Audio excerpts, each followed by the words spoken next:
Bueno, lo prometido, comenzamos el desarrollo del programa con esta primera tanda de charlas. En estudio nos acompaña el ingeniero Hugo Herbeta y vamos a estar enseguida en contacto a través del Zoom con el doctor Eduardo Baroni, quien se encuentra en Reconquista realizando funciones que ya nos va a contar después también, que realiza actualmente en el ámbito de la Universidad Nacional del Litoral. Hugo, buenas noches, gracias por venir. Buenas noches, Ariel, muchas gracias. Bueno, primeros recuerdos que se te vienen así a la mente, a la cabeza de tu época de estudiante. ¿Cómo era la FABE cuando llegaste? ¿Cuándo llegaste a Yo Esperanza? llegué a Esperanza el 20 de enero de 1970. ¿Te acordás del día y Túnel todo? subfluvial recién Claro. habilitado. Un año, Se ¿no? había habilitado, no, menos, Unos meses. se había habilitado en diciembre del 69. O sea, yo me vine a inscribir a la facultad en lancha, en octubre, noviembre, con otro compañero de Paraná, y cuando vine a estudiar pasé por el túnel. La Más o menos esa facultad época- tenía 8 o 9 años de vida. Sí, la facultad tenía pocos años de vida, claro, efectivamente. El edificio recién, Inaugurado. con mi cohorte, nosotros fuimos la primer cohorte que hizo los 5 años en el edificio nuevo. Ya vamos a ver imágenes del esqueleto cuando se estaba construyendo. Inclusive recuerdo haber estado en el acto donde se inauguró el edificio, que fue en septiembre del 70, donde siempre digo, ¿no? Las grietas están en todos lados, ¿no? El padre Creder estuvo presente y no recuerdo ni siquiera que alguien lo haya nombrado En ese acto, en ese acto. mirá vos. Está la firma del padre en un diploma que, si no me equivoco, está en la sala del consejo directivo de la facultad, donde está la firma de todos los que asistieron al día de la Asunción, y ahí estaba el padre Creder. Bueno, y la facultad era muy distinta a lo que es hoy, ni hablar. No, nada que ver. Primero, que no era la cantidad de alumnos que hay hoy. Segundo, que era todo más precario. Yo los primeros años lo tuve como facultad de la Universidad Católica, o sea, matriculada, ¿no? Y recuerdo todo ese proceso hasta llegar al momento del movimiento estudiantil y la futura estatización. Yo andaba por tercer año más o menos. Y realmente era otra cosa, era mucho más familiar. Nosotros en el aula éramos 50, 60, un poquito más veterinaria, siempre tuvo una proporción de mayor cantidad de alumnos, pero Esperanza era otra cosa además, ¿no? En aquella época era un pueblo enormemente progresista, ¿no? Eso, los que veníamos de afuera mirábamos eso, ¿no? Uno de los factores por el cual muchos de los que veníamos de otras partes elegíamos Esperanza como un lugar para venir a estar. En ese momento, en agronomía, Eduardo se recordará las que eran en veterinaria, pero agronomía las opciones eran poco, era Corrientes, era ir a La Plata o era ir a Buenos Aires, porque no estaban ni Córdoba ni Rosario, digamos, ¿no? Cuando decís enormemente progresista, ¿en qué lo notabas, por ejemplo? Y lo notabas en el impulso de la gente, ¿no? Teníamos la plaza una de las mejor arboladas de la República. Ese era el eslogan de los esperancinos. Tenemos una plaza que ahora tenemos los negruchos, digamos, ¿no? En el empuje de su gente, en esta idea que en grandes sectores todavía se conserva, ¿no? De esforzarte, hacer mérito, hacer tu casita, empezar con una piecita, 2 piecitas, meterte adentro, después terminás la casita. Uno no veía zonas de rancho en Esperanza, ni remotamente. Una ciudad que llamaba gente para la mano de obra, industrias creciendo, y que contrastaba terriblemente, yo que venía de una ciudad más administrativa y con mucha miseria periurbana, digamos, como Paraná, esto era una cosa que oxigenaba el alma, ¿no?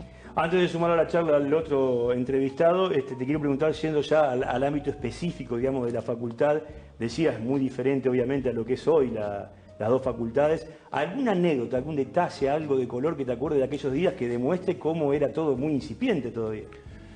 Del ámbito del estudio, más académico. Sí, claro, yo recuerdo que, qué sé yo, las actividades prácticas, vos rezabas para que te toque un microscopio, digamos. Porque un microscopio, había pocos elementos, digamos, Claro. Era muy precario, digamos. Sabíamos que teníamos una educación personalizada, ¿no? También recuerdo que nosotros, como buenos rebeldes, protestábamos contra algunos docentes y después nos enteramos con el tiempo que venían a dar clases gratis.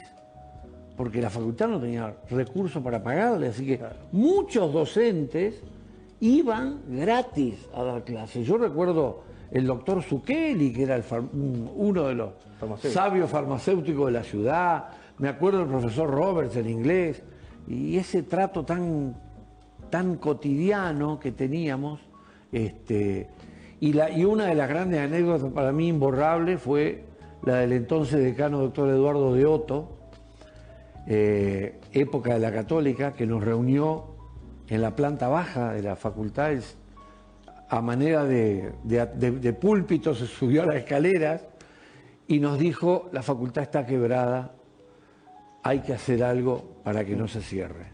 Bueno, me la dejaste picando justo, ni que lo hubiéramos programado. Porque el señor que está en pantalla no es Carlos Bianchi, el ex director técnico de Boca, vamos a aclararlo. Es parecido, tenés lo razón, han confundido mucho. El doctor Eduardo Baroni de Reconquista. Eduardo, buenas noches, un gusto saludarte. Buenas noches, ¿cómo están? Un gusto.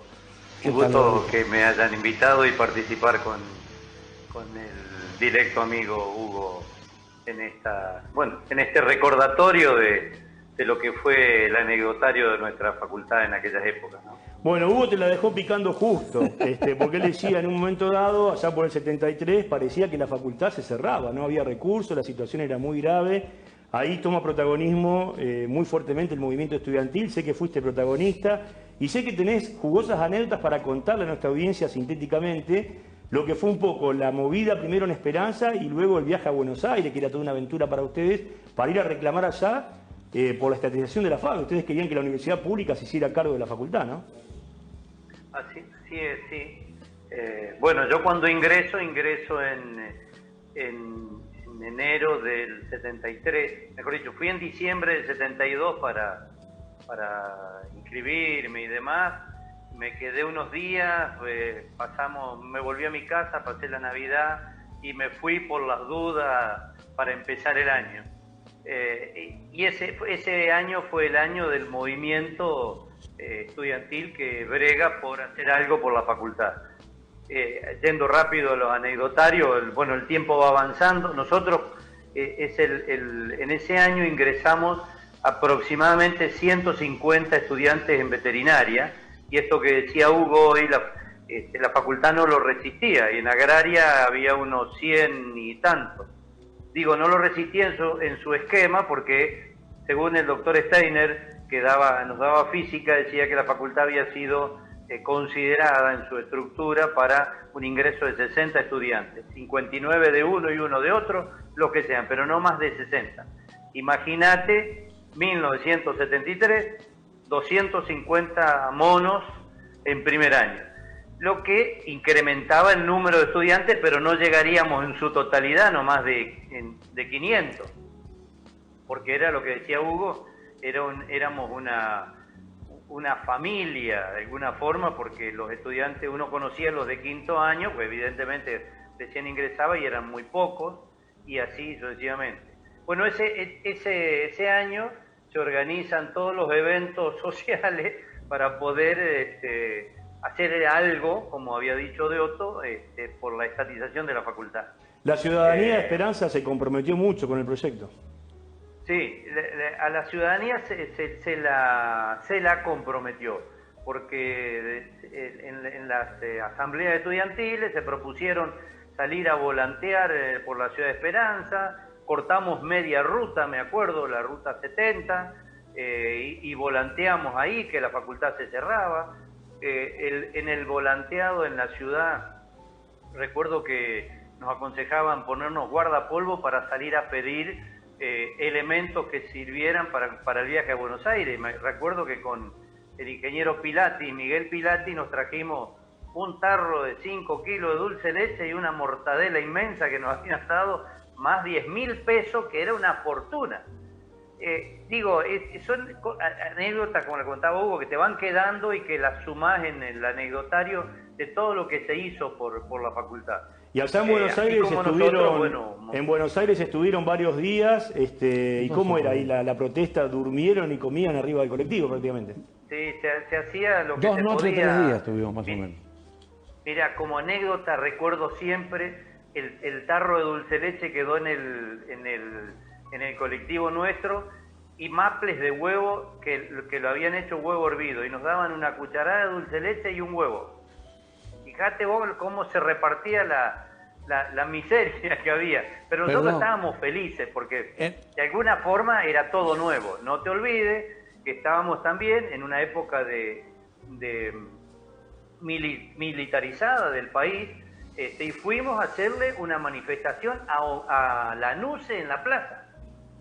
A Lanuse, donde bajamos nuestras pancartas, donde nos manifestamos como cualquier manifestación que se pueda hacer ahora, y estábamos en un gobierno de facto que a lo mejor no teníamos conciencia. Los de primer año seguro que no teníamos conciencia, pero habíamos llenado 5 colectivos para ir a manifestarnos y para pedir por la estatización de la facultad.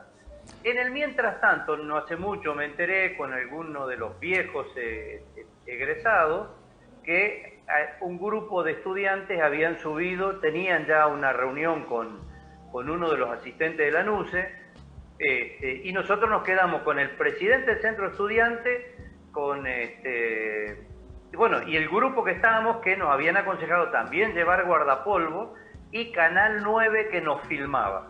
Imagínate lo que era para chicos que habíamos salido del interior, de golpe, a los 2 meses, estar haciendo un escandalete en plena Plaza de Mayo y salir por televisión. Bueno, eso tenía que explicarlo en tu casa, pero nosotros estábamos convencidos de que queríamos que la facultad pasara a ser nuestra. Y así sí, quería agregar algo muy importante. No tuvimos el apoyo, salvo oral, de los centros de estudiantes de las universidades de Buenos Aires, porque estaban en estado de sitio. Sí, Buenos Aires estaba en estado de sitio y nosotros llegamos a manifestar a la Plaza de Mayo. Éramos como unos loquitos sueltos que estábamos allí. Y hubo, yo diría, 2 momentos fuertes previo a la ida a Buenos Aires. Algo que no nos tenemos que olvidar, que fue la huelga de hambre en la Navidad del 72. 72, eso 72. Fue el año antes que ingresáramos nosotros. Fue la única Navidad que no la pasé con mis padres. Porque la mano de obra especializada, esa efervescencia que había del grupo estudiantil pequeño, y nos sumamos al paquete de cosas, digamos, y pudimos, fuimos evidentemente partícipes y protagonistas de muchas de estas actividades. Anecdotario de a montones en Buenos Aires, cantidad de anécdotas en este estilo. Hay que ubicarse también, porque hoy posiblemente lo que están escuchando lo toman como un detalle más. Era 1973. Sí, un año clave para la historia argentina. Enseguida seguimos con vos, Eduardo, quédate en línea. Quiero saltar en este recorrido, en este repaso histórico, una década para llegar a otro momento crucial en la historia de las facultades y la Universidad Hugo Orbeta, como fue el periodo de la normalización. Llega la democracia en el 83, asume como rector Telesco. Como decano normalizador. Claro, y ahí cambia todo, ¿no? Porque ahí aparece la extensión, la investigación, concurso docente. Fue un cambio revolucionario. Lo primero revolucionario que aparece, al menos en la historia nuestra, no así en el de la universidad, que había tenido otros periodos, pero en nuestro periodo era la primera vez que empezamos a hablar ya de un gobierno democrático, y para lo cual los docentes teníamos que encarar esa cosa tan enriquecedora, a la vez que tan de temor, que son los concursos. Fue la primera vez a partir del año 85 que se lanzaban los concursos docentes. Yo iba a ser el primer docente concursado de la FABE. Y tuve una beca a Costa Rica para un curso de desarrollo rural y tuve que postergarlo, si no hubiera sido el primer concursado de la historia de la facultad. Pero eso fue un momento de mucho avance institucional. Mucho avance institucional, porque permitió primero que los docentes revalidaran su estatus docente presentándose a examen de pares, ¿no? Y después, a partir de ahí, con todos los titularizados, comenzar a construir los órganos colectivos de la facultad, el consejo directivo, elegir el decano por primera vez en la historia, que fue el doctor Horacio Curuzac, y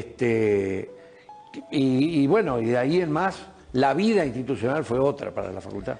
Eduardo, antes de llegar al punto, digamos, del nacimiento de las dos facultades como desprendimiento del viejo tronco de la FABE, te quiero preguntar, yendo a lo que fue la década del 90, una década en la Argentina marcada por el menemismo, el neoliberalismo, políticas de ajustes, que sufrió mucho la universidad en su conjunto. Sin embargo, la UNL supo leer el contexto, el tiempo, el momento de la época, y aparece la explosión de esta cuestión de los servicios a terceros, de la mayor vinculación con el medio. ¿Fue, paradójicamente, otro momento de avance para las facultades? Sí, fue una posibilidad. Hay que recordar esto, mientras Hugo comentaba la situación de los concursos y la normalización, todavía en el sentir propio de todos los docentes, la facultad pertenecía a Esperanza, no pertenecía a la Universidad Nacional del Litoral. Nos habíamos incorporado por un decreto, por una disposición legal, pero esa pertenencia total y absoluta no la teníamos. Y ahí había una grieta grande, que era el salado, que lo tomábamos como referencia, porque Santa Fe nos consideraba, pero en su historia no habíamos nacido como hijos de ellos.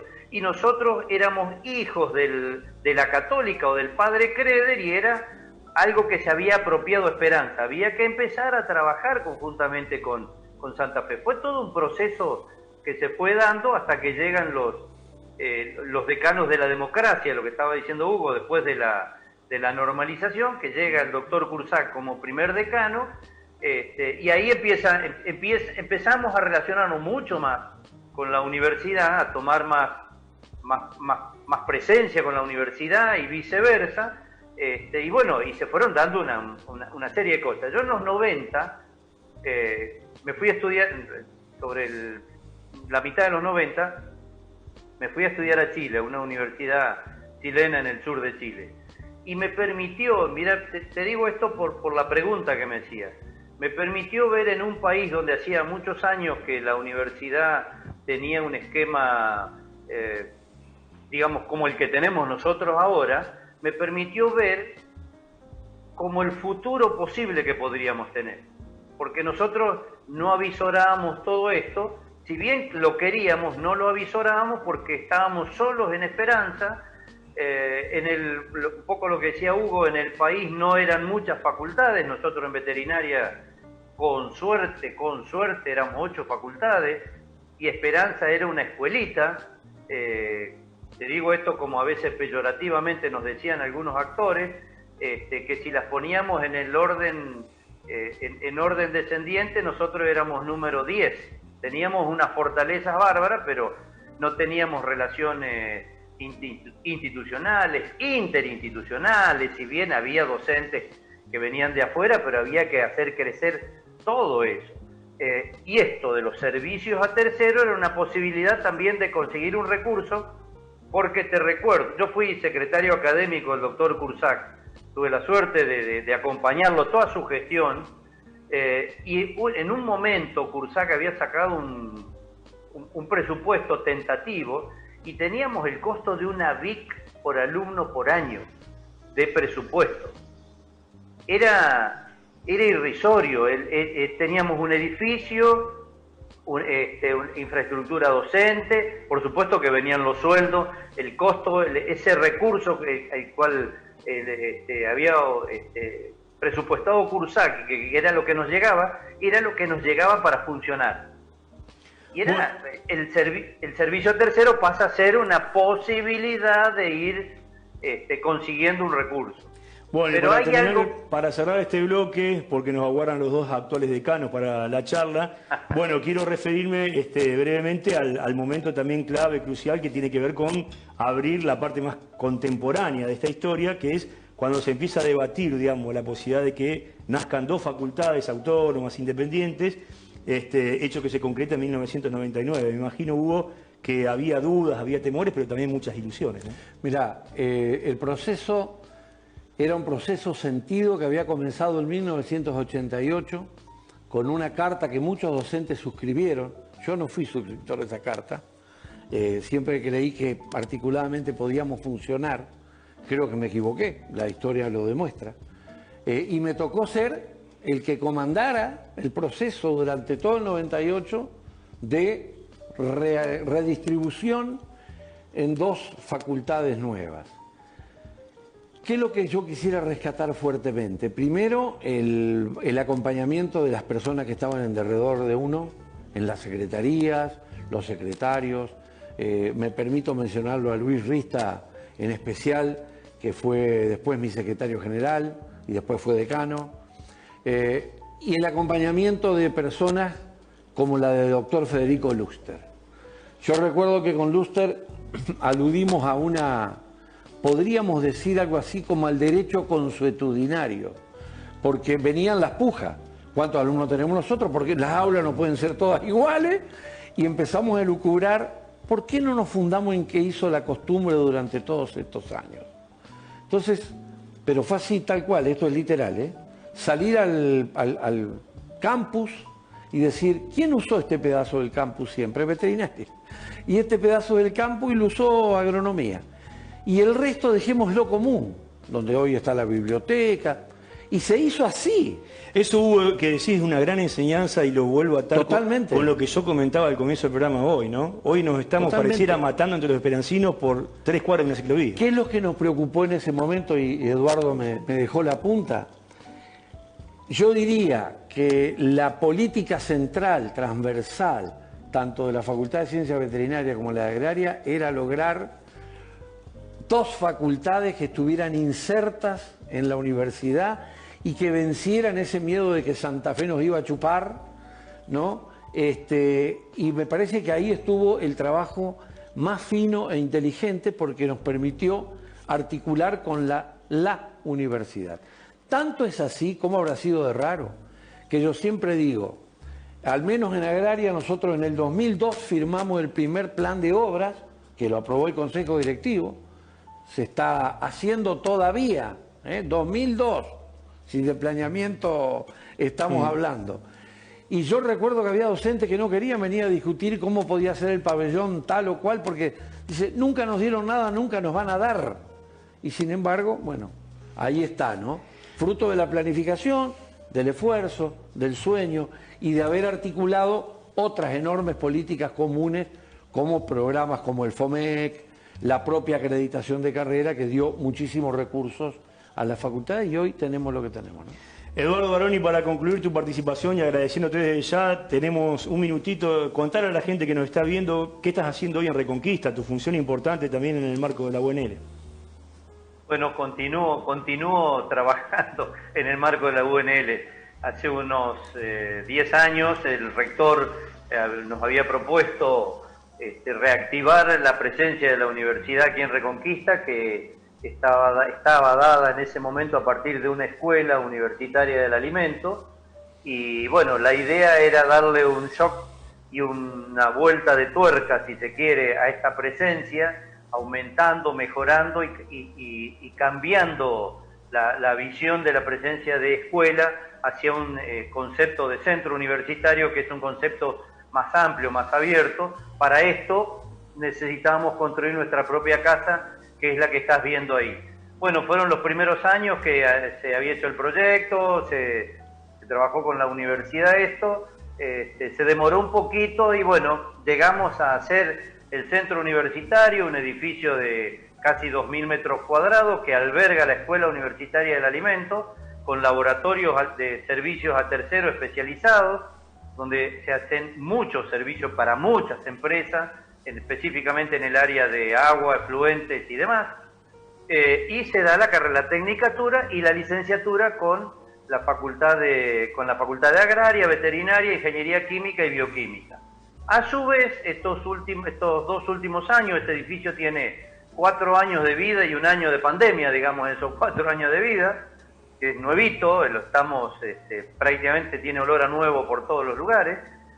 A su vez, comenzamos a dar los 2 primeros años de ciencias agrarias, con la presencia de los docentes, el ingeniero Herbeta inclusive, dando clase a los chicos de acá, zonales, más toda la otra actividad que puede desarrollar la universidad en el territorio a partir de su presencia territorial.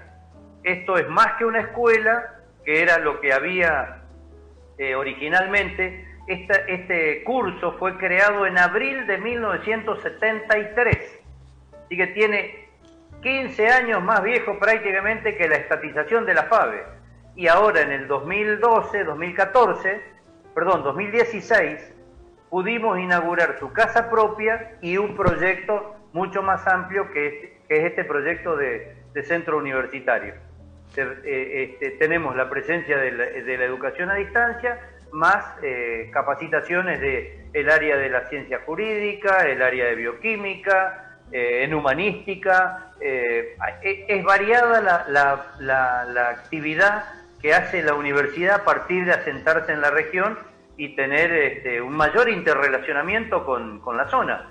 Y para cerrártela, hace muy poquitos días el rector estuvo lanzando un proyecto de arte con 12 municipios locales donde nos acompañaron todos los jefes municipales para largar este proyecto, que es un proyecto de beca para el